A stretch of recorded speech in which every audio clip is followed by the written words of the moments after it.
नीचे हाथ डाल बीच बीच जब हला करी मुँह धके चुप चुप करे हमर दोनों बैलून साला धुक धुक करे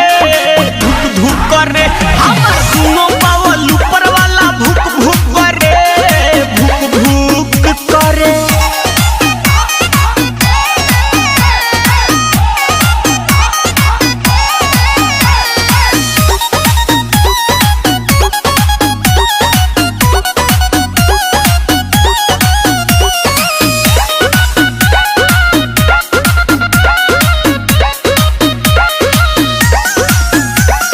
जाने का बलमुआ के भइल बाटे मोती लागता जवनिया के कोई दी छाती ए हो जाने का बलमुआ के भइल बाटे मोती लागता जवनिया के कोई दी छाती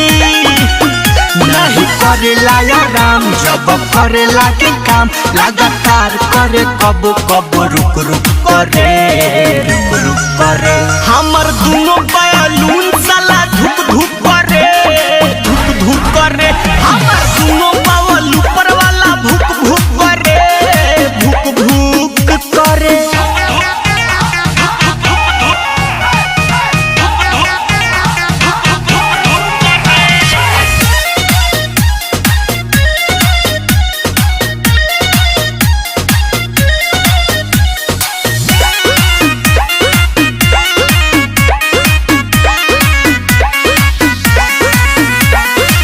करे हर चीज बाकी रखे न संभार के गोलू बिशुनपुरी छोड़े दर्द कबार के